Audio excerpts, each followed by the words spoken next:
Shalom sahabat yang terkasih dalam nama Tuhan Yesus. Puji Tuhan kita bertemu kembali dalam kasih-Nya. Ya sahabat yang terkasih, sebuah video yang akan kita tonton nanti bagaimana seorang Bapak Ustadz ini menjelaskan kenapa di agama mereka sering kita temukan hal-hal yang mungkin menurut kita sebagai seorang non-muslim kita heran gitu ya, karena banyak dari oknum-oknum mereka melakukan sebuah tindakan-tindakan yang menurut kita tindakan yang kok bertuhan, kok beragama seperti itu. Pertanyaan-pertanyaan seperti ini sering sahabat disampaikan juga kepada saya. Pak, mereka beragama kok begitu? Bang JDP, katanya mereka beragama, rajin ibadah, kok begitu kelakuannya? Sering dipertanyakan oleh orang-orang kepada saya. Kita langsung dengarkan seorang ulama yang menyampaikan hal ini di sebuah tempat ibadah. Benar ya? Tiba-tiba justru di Indonesia kamilah pengikut Islam ini yang menjadi kelompok yang tidak semua orang Islam ya Pak Pendeta, tapi kalau lihat data ngerinya gereja yang ditutup misalkan, kemudian kita bisa tahu ini gimana sama. Sebelum saya akan ngomong kenapa kok kami menjadi sangat tidak suka dengan semuanya, saya ingin mengapresiasi betapa saya itu sangat berterima kasih kepada teman-teman gereja karena sudah mampu mendidik jemaat-jemaatnya itu dengan sayang sangat baik, sehingga mereka menurut survei ini, Amin. Ini survei mahasiswa-mahasiswi seluruh Indonesia mengenai tingkat toleransi.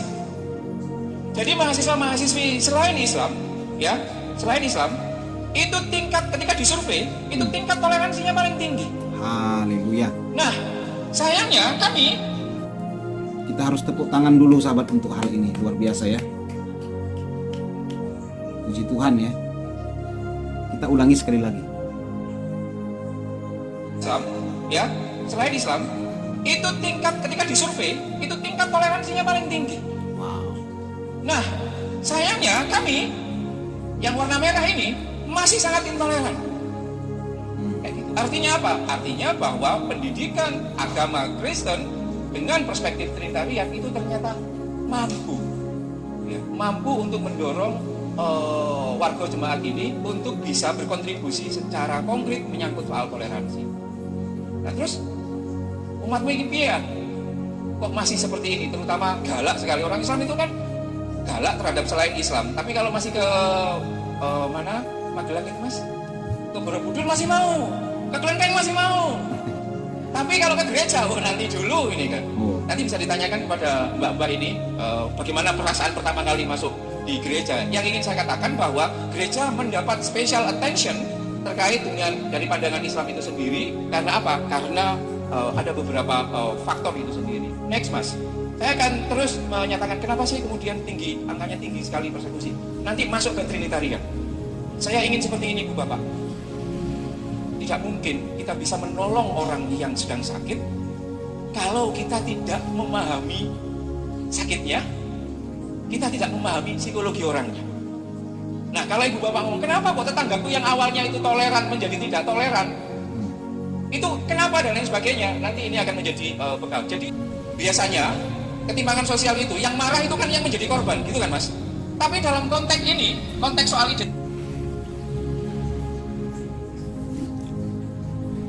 Ya sahabat, kita sudah mendengarkan apa yang disampaikan oleh Gus tadi ya. Bagaimana beliau menjelaskan kenapa kasus-kasus intoleransi oleh oknum-oknum dari kalangan mereka sering terjadi. Dan ini sering juga ditanyakan kepada saya. Saya pun ya jujur sahabat yang terkasih. Kadang-kadang oleh karena adanya doktrin-doktrin seperti itu yang menyebabkan kita jadi seperti itu, gitu loh.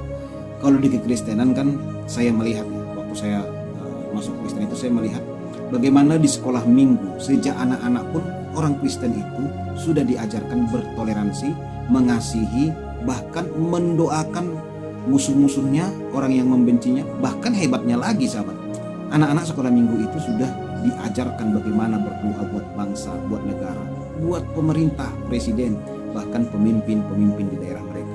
Jadi diajarkan mendoakan, mengasihi.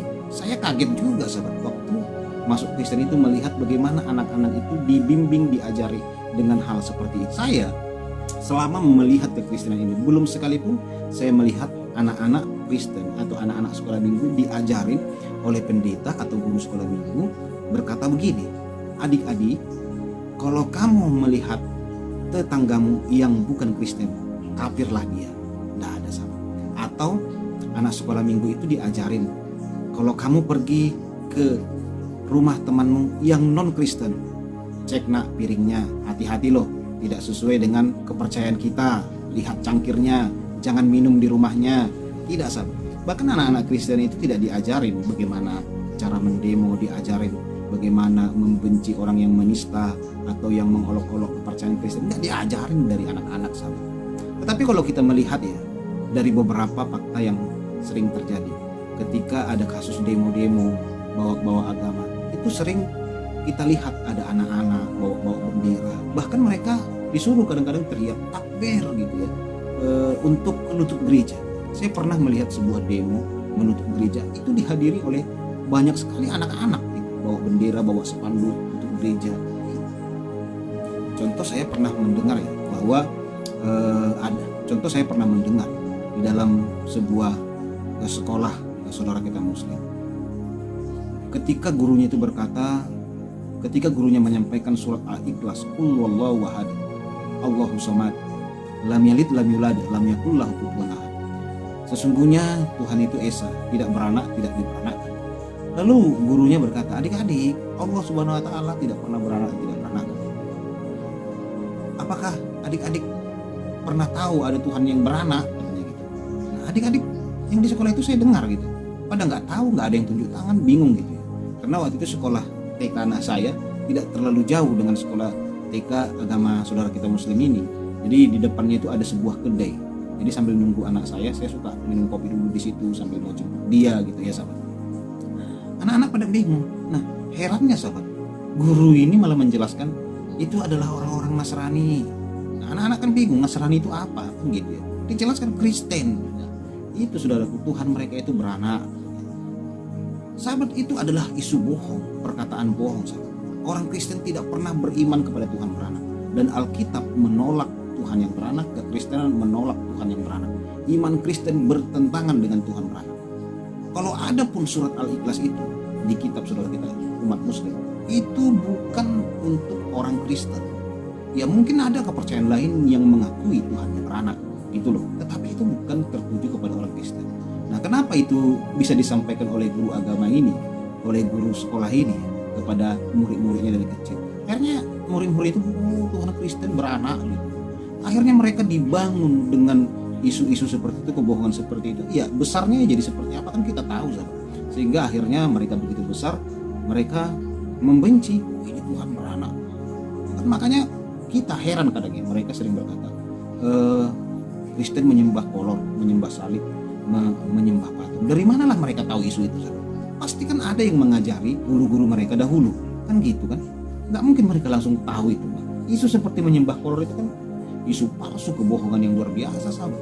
Oke sahabat, saya termasuk orang yang mengacungi jempol buat Bapak Ustadz ini berani berkata jujur, karena cukup sulit ya mencari para ulama-ulama pendakwah yang jujur, bahkan pendakwah-pendakwah dan ulama yang berani menyampaikan sebuah kebenaran. Saat ini sih saya melihat Buya Sakur adalah ulama yang berani jujur ya, berkata jujur, menyampaikan sebuah kebenaran, bahkan sebuah buka pemikiran saudara kita umat Muslim agar mereka bisa memilih mau tetap di Islam atau murtad.